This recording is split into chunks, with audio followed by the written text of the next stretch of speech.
So ngayong araw po ay magpuputol na tayo ng ngipin at buntot dito sa mga bagong silam na biik na nalaga nating inahin.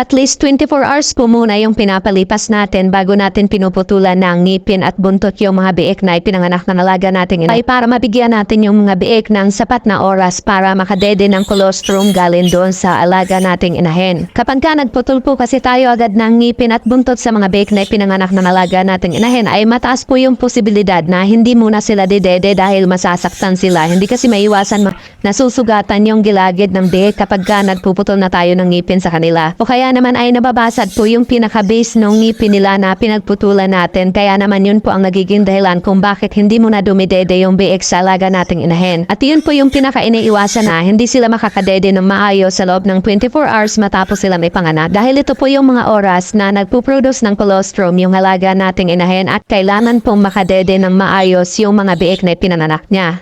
At yun po yung pinakarason kaya hindi po muna tayo nagpuputol ng ngipin at buntot sa loob ng 24 oras para makadede po ng maayos yung mga biik na pinanganak na nalaga natin. At kapag ka nakalipas na po yung 24 oras o mas higit pa ay saka lang po tayo nagpuputol. Bali 8 ngipin po pala yung kailangan nating putuli, 4 po sa baba at 4 rin po sa taas. Mga pangil po itatalas. Bali ito po yung nagiging dahilan kung bakit nagkakasugat-sugat yung mga mukha ng mga biik natin kapag ka naghaharutan sila.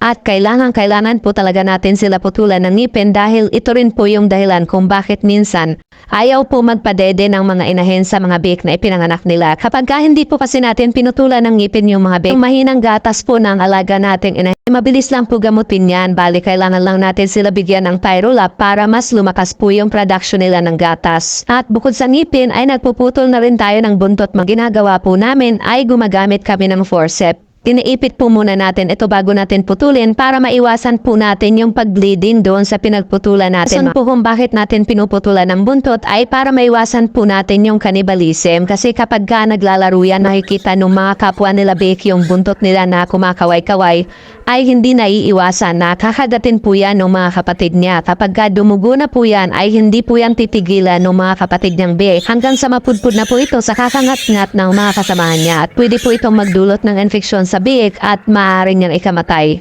At bukod po sa pagpuputol ng ngipin at buntot sa unang araw ay nagsisimula na rin po tayo magpainom ng Apralite solution sa mga biik natin. Ito ay para maiwasan po natin yung scouring o yung pagtatay nila. Kung may natutunan ka sa video ito, paki-like and share po. Maraming salamat!